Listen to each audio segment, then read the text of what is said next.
नमस्कार सभी को। देखिए, जो राजनीतिक विज्ञान के अंतर्गत जो हमारी सीरीज चल रही है, जिसके अंतर्गत हमने प्रस्तावना, उसके बाद में उसका भाग 1 में जो राज्य क्षेत्र था उसका अध्ययन किया, उसके बाद में मूल अधिकार 12 से 35 तक उसका अध्ययन किया, उसके बाद में राज्य के नीति निर्देशक तत्व 36 से 51 तक उनका अध्ययन किया, उसके बाद में मौलिक कर्तव्य अनुच्छेद 51 का उनका अध्ययन किया।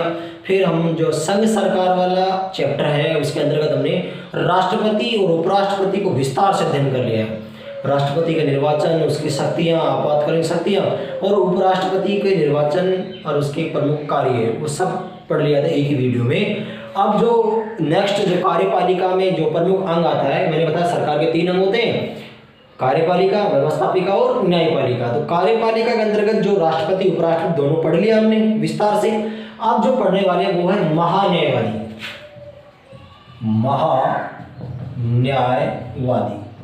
महान्यायवादी मतलब अटॉर्नी जनरल। अटॉर्नी जनरल इसको कहें मतलब एजी, ध्यान रखना। अटॉर्नी जनरल संवैधानिक पद है। सबसे पहली बात तो क्या ध्यान रखना, मैं बड़े आड़ू तरीके से बताता हूँ आपको थोड़ा जो राजनीतिक भाषा है उसमें बताएं, थोड़ा हार्ड पड़ता होगा। यह क्या है, एक संवैधानिक पद है। सबसे पहली बात तो ये, यानी इस पद का उल्लेख संविधान में है। कहाँ पर है ध्यान रखना, अनुच्छेद 76 में। अनुच्छेद 76 में क्या है, महान्यायवादी का उल्लेख है। सबसे पहली बात तो ये। अब ध्यान रखिए, महान्यायवादी होगा कौन। अब यहाँ से थोड़ा स्टार्ट करते हैं चिन्ह लगा करके, यानी जो महान्यायवादी है ये कौन होगा, ध्यान रखना। सबसे पहली बात योग्यता है। योग्यताओं में मैं लिखूं तो एक ही बात लिख रहा हूं कि अनुच्छेद 124 के अंतर्गत, ध्यान देना, याद होगा आपको, अनुच्छेद 124 में सुप्रीम कोर्ट का उल्लेख है, सर्वोच्च न्यायालय का उल्लेख है। तो योग्यताओं में क्या लिखा हुआ अनुच्छेद 76 में कि अनुच्छेद 24 के अंतर्गत सर्वोच्च न्यायालय के न्यायाधीश बनने की योग्यता रखता हो उसे महान्यायवादी बनाया जाएगा। क्लियर, ध्यान रखना। मैं लिख देता हूं यहां पर, सर्वोच्च न्यायालय का न्यायाधीश बनने की योग्यता रखता। बस ये बात है किसमें उल्लेखित, योग्यता में, अनुच्छेद 76 के तहत। यानी भारत का एक महान्यायवादी होगा, अनुच्छेद 76। कौन होगा, क्या योग्यताएं हैं, सर्वोच्च न्यायालय का न्यायाधीश बनने की योग्यता रखता हो, वह क्या होगा, महान्यायवादी। तो बनाएगा कौन, यानी नियुक्ति, योग्यता होगी यानी नियुक्ति।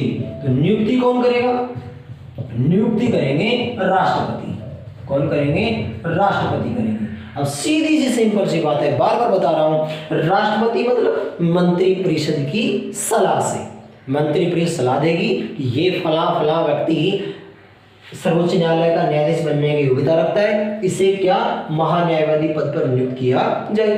तो राष्ट्रपति उसे क्या करेगा, नियुक्त करेगा, ध्यान रखना। और वही बात अनुच्छेद 352 में मैंने आपातकाल में बताई थी कि अगर ऐसी कोई समस्या हो या कोई विवेक अनुभूति हो राष्ट्रपति को, उसमें कोई कंट्रोवर्सी लगती हो, अयोग्यता लगती हो, तो वह एक बार मंत्रिमंडल की सलाह को पुनर्विचार के लिए लौटा सकता है। लेकिन पुनः वही बात, वही नाम आ जाए तो राष्ट्रपति को उसे नियुक्त करना होगा। सिंपल सी बात है। इसलिए कॉन्सेप्ट क्लियर होना चाहिए, आर्टिकल मायने रखते हैं। अब जो क्रेज है प्रश्न पूछने का, वो कॉन्सेप्ट आधारित प्रश्न है, ध्यान रखना इस बात को। अब आप कहोगे तो इसको पूरा करके आप इतना ही छोड़ दिया कि यही बात लिखी आएगी, ध्यान रखना। अब आपको सर्वोच्च न्यायालय के न्यायाधीश बनने की योग्यता पता होनी चाहिए। तो मैं यहाँ पर बता देता हूँ आपको। पहली योग्यता क्या है, वह भारत का क्या हो, नागरिक होना चाहिए। भारत का नागरिक होना चाहिए, पहली योग्यता है। तो देखो, मूल रूप से नागरिक हो, ये गलत हो जाएगा, ध्यान रखना। सीधा सा बात है, नागरिक होना चाहिए। दूसरी बात क्या है, वह किसी उच्च न्यायालय में, किसी हाई कोर्ट, उच्च न्यायालय में 5 वर्ष तक न्यायाधीश रह चुका हो। क्या रह चुका हो, न्यायाधीश रह चुका हो। किसी भी, ध्यान रखना, वर्तमान में 25 हाई कोर्ट हैं भारत में, तो किसी भी हाई कोर्ट में क्या रह चुका हो, न्यायाधीश रह चुका हो। दूसरी बात, तीसरी बात ये है ना, ये दो योग्यताएं हैं, एक और दो ही हैं, लेकिन ये वाली शर्त पूरी ना कर रहा हो, ये तो होगी अनिवार्य, ये वाली शर्त पूरी ना कर रहा हो तो या, ध्यान रखना क्या लगा है या, ये नहीं है तो दूसरी है ना, दूसरी क्या होगी, वह किसी उच्च न्यायालय में, किसी उच्च न्यायालय में 10 वर्ष तक अधिवक्ता रह चुका हो। अधिवक्ता मतलब होता है वकील के पद पर कार्य कर चुका हो। 10 वर्ष तक, ध्यान रखना, 10 वर्ष तक वकील के पद पर कार्य कर चुका हो। अब कहेंगे न्यायाधीश भी ना रह चुका हो, अधिवक्ता भी ना रहा हो 10 वर्ष तक, तो ध्यान रखना या, तो दूसरी आएगी क्या है, वह राष्ट्रपति की नजर में, प्रेसिडेंट राष्ट्रपति की नजर में क्या हो, महान विधिवेता हो, कानून का ज्ञाता हो, महान विधिवेता हो। ध्यान रखना ये योग्यताएं होनी चाहिए। अब याद हो जाएगा, सिंपल सी बात है। तो उसे मंत्री परिषद की सलाह से राष्ट्रपति क्या करेगा, महान्यायवादी के पद पर नियुक्त करेगा। छोटा सा टॉपिक है, थोड़ा विस्तार इसलिए ले रहा हूं, कॉन्सेप्ट क्लियर हो आपका, ठीक है ना। ध्यान रखना संवैधानिक पद है, यानी संविधान को लेकर अनुच्छेद 76 में कौन बनेगा, सर्वोच्च न्यायालय का न्यायाधीश बनने योग्यता रखने वाला बनेगा। सर्वोच्च न्यायालय की योग्यता कौन कौन सी है मैंने बता दी आपको, और नियुक्त कौन करेगा, राष्ट्रपति करेगा। ध्यान रखना इस बात को।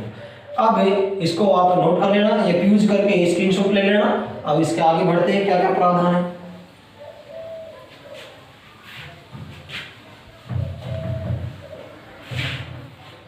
अनुच्छेद 76 में ही क्या है, शपथ का उल्लेख है। शपथ कौन दिलाएगा, राष्ट्रपति, सीधी सी बात है। कौन दिलाएगा, राष्ट्रपति, राष्ट्रपति नियुक्त करेंगे, राष्ट्रपति ही शपथ दिलाएंगे। किस बात की शपथ लेंगे, ध्यान रखना, संविधान के प्रति निष्ठा, ध्यान रखना, संविधान के प्रति निष्ठा की शपथ लेंगे। कौन, महान्यायवादी। अब देखिए कार्यकाल कितना होगा, कार्यकाल, कोई कार्यकाल नहीं होता है, ध्यान रखना इस बात का। महान्यायवादी का कोई कार्यकाल नहीं होता है। कभी आप सोचो कि 5 वर्ष होगा या 65 वर्ष होगा या 70 वर्ष की आयु तक होगा, ऐसा नहीं है। जब चाहे तब राष्ट्रपति उसे पद से हटा सकते हैं। इसका मतलब क्या हुआ, pleasure of the president, pleasure of the president, यानी कि राष्ट्रपति के प्रसाद पर्यंत पद पर रहते हैं। और इस प्रसाद पर्यंत शब्द का मैंने पहले प्रयोग किया था, कैसे, सभी मंत्री मंडल के सदस्य प्रसाद पर्यंत रहते हैं। उनका तो सामान्यतः कार्यकाल भी होता है 5 वर्ष का।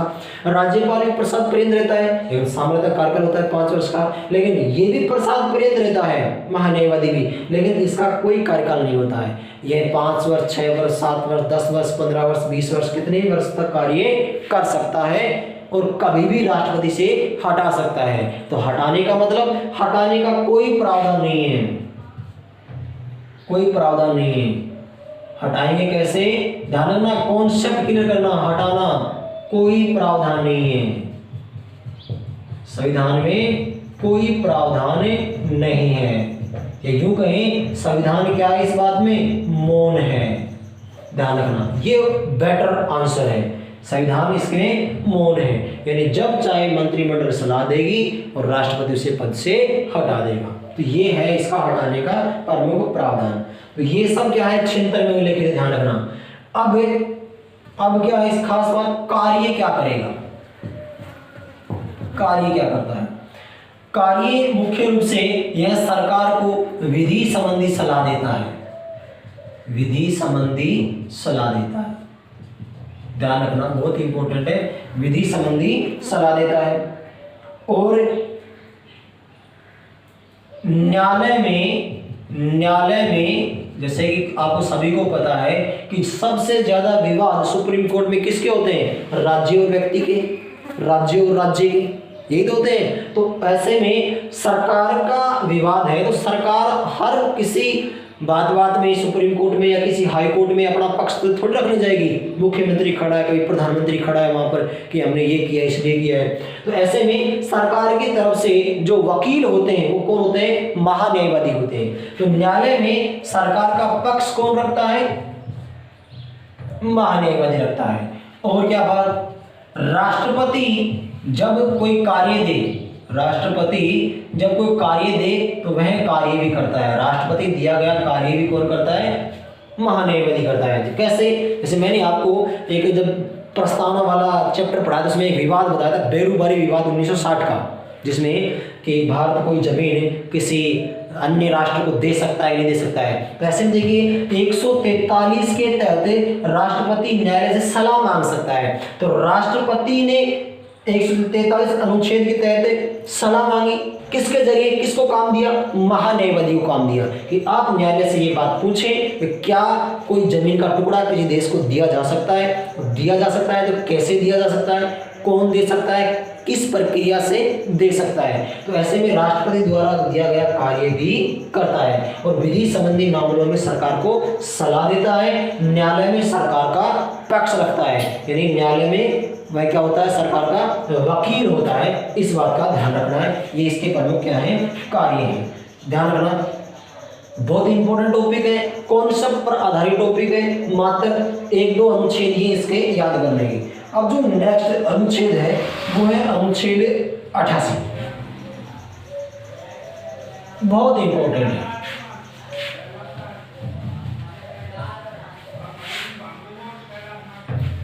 अनुच्छेद 88 और कई बार पूछा जा चुका 88 के बारे में। क्या है इसमें कि महान्यायवादी है वह संसद की बैठकों में भाग ले सकता है।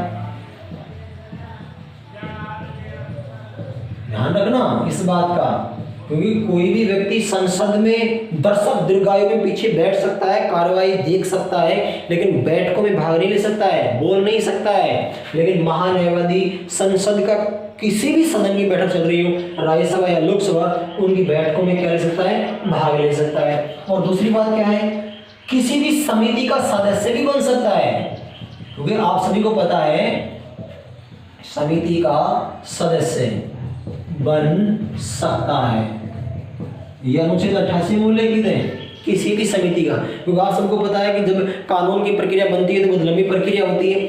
जब प्रस्ताव पेश किया जाता है उसके ऊपर 3 वाचन होते हैं, प्रथम वाचन, द्वितीय वाचन, तृतीय वाचन। द्वितीय वाचन में समितियां बनती है उस प्रस्ताव के ऊपर विचार करने के लिए। तो लंबी प्रक्रिया होती है, लंबी प्रोसेस होती है।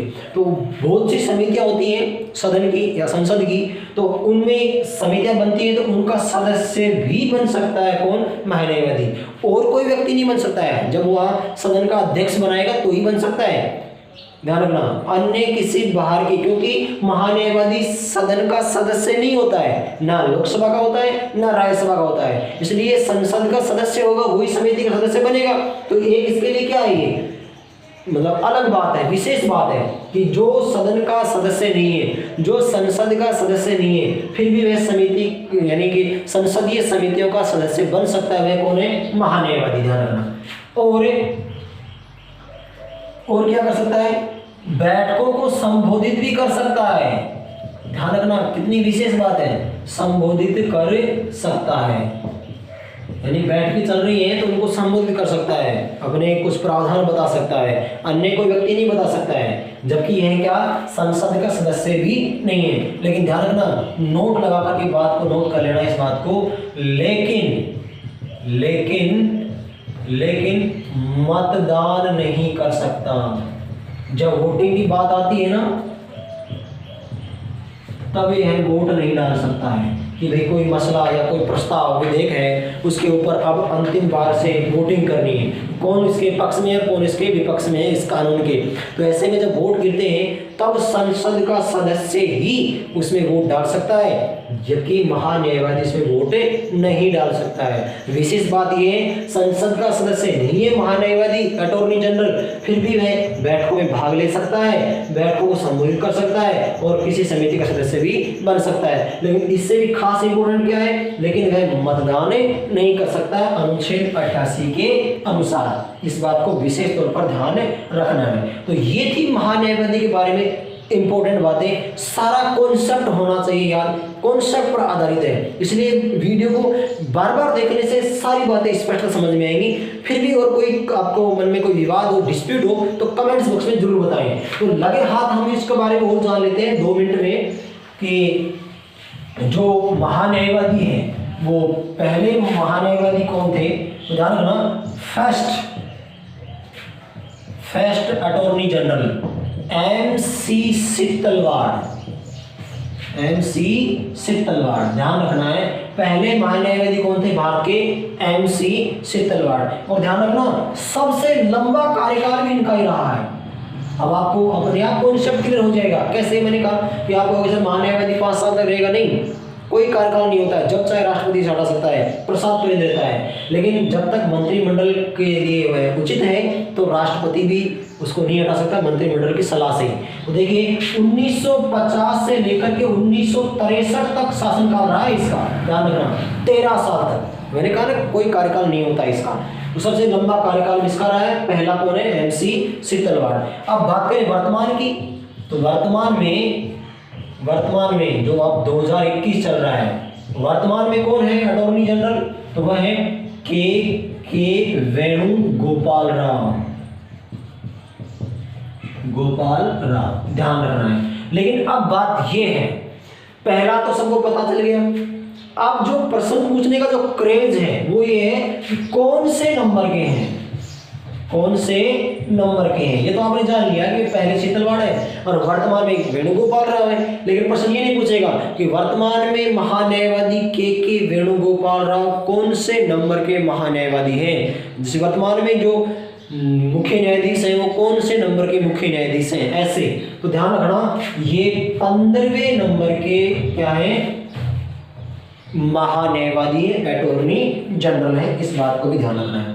अब देखिए एक बात मैंने आपको पहले बताई थी कि वर्तमान में जो भारत में है ना वो हाई कोर्ट की संख्या कितनी है, 25 है। कितने हाई कोर्ट है, 25 है, और एक हो गया सुप्रीम कोर्ट। तो ऐसे में 26 जगह के ऊपर सरकार के विवाद चलते रहते हैं। केरल का सेंट्रल गवर्नमेंट से विवाद हो जाए, जैसे ममता बनर्जी हैं पश्चिम बंगाल में, उस सरकार का और केंद्र सरकार का विवाद हो जाए, उसकी सुनवाई कलकत्ता हाई कोर्ट में चल रही हो, तो ऐसे में केरल की एर्नाकुलम हाई कोर्ट में चल रही हो, बॉम्बे हाई कोर्ट में कोई विवाद चल रहा हो, मद्रास हाई कोर्ट में चल रहा हो विवाद, जोधपुर हाई कोर्ट में चल रहा हो विवाद, तो ऐसे में महान्यायवादी कहाँ पर अपना पक्ष रखेंगे सरकार का। तो ऐसे में महान्यायवादी की सहायता के लिए सॉलिसिटर जनरल भी होते हैं, सॉलिसिटर जनरल भी होते हैं, ये पक्ष रखते हैं सरकार का। ऊपर महान्यायवादी यानी अटॉर्नी जनरल, फिर सॉलिसिटर जनरल। अब सॉलिसिटर जनरल की संख्या निश्चित नहीं है, जब भी सरकार अपनी सुविधा के अनुसार 2, 5, 7, 10 जितने भी हैं वो रख सकती है। और इनकी सहायता के लिए फिर एडिशनल जनरल होते हैं, एडिशनल जनरल। ये मुख्य रूप से क्या होते हैं, सरकार की तरफ से वकील होते हैं, सरकार का पक्ष रखते हैं विभिन्न न्यायालयों में। ये प्रमुख रूप से बात थी अनुच्छेद 76 में क्या हो उल्लेखित है ये। तो आशा करता हूँ आपको महान्यायवादी का चैप्टर आसानी समझ में आया होगा। नहीं समझ में आया हो तो कमेंट बॉक्स में जरूर बताएं और अपनी जो भी राय है वो हमें अवश्य अवगत कराएं। इसलिए वीडियो को ज़्यादा से ज़्यादा लाइक, शेयर और सब्सक्राइब जरूर करें। धन्यवाद।